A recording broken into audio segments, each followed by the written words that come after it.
It was my birthday, and I was playing in a JV basketball tournament in Tabor. And the whole time that we were playing, anytime there was a timeout or there was a quiet part of the game, Beans would always yell out, "Happy birthday, Darren!"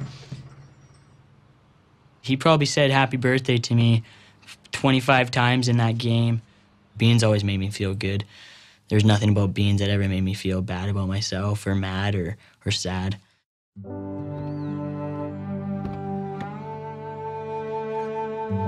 Chris, actually, he was named Beans through his friends at school. I always called him Chris myself. Beans, he was one of those guys that everyone loved. He would find people who weren't in this group of friends and weren't necessarily in any group of friends, and he would go and he would befriend them. Chris was the most selfless person I've ever met.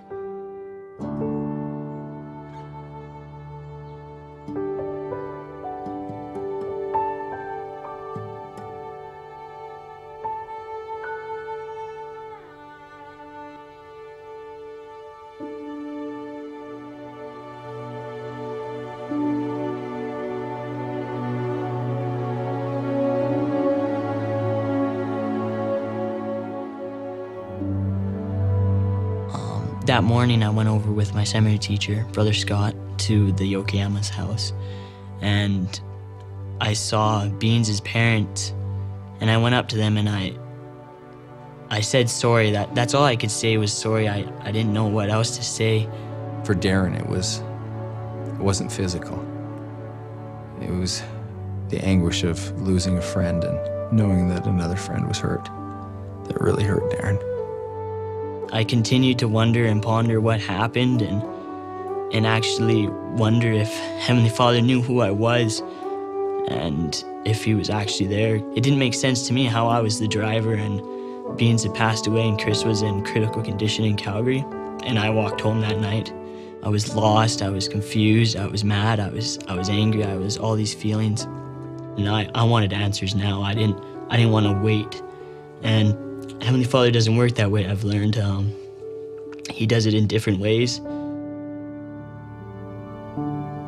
The next Monday, there was well over 250 kids that came through the door of the seminary.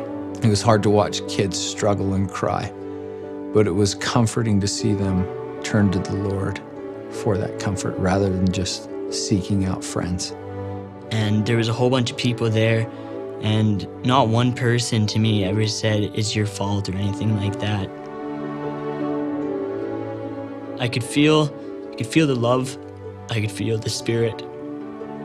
And I knew Beans was okay at that time, and that he didn't want us to be upset, that he was happy and he wanted us to carry on and be missionaries here on earth.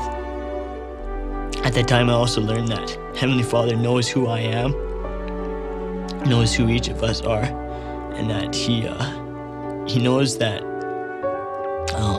if we have faith that we can conquer anything, and that he doesn't give us a trial that we can't overcome. Ask God for help. He will give you help.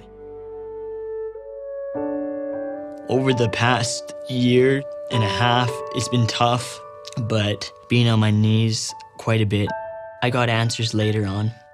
Plan of salvation, the atonement, it's real to me. Before, you learn it in seminary, you learn it in church your whole life when you're growing up. But until you actually apply it to your life, it takes a whole different meaning.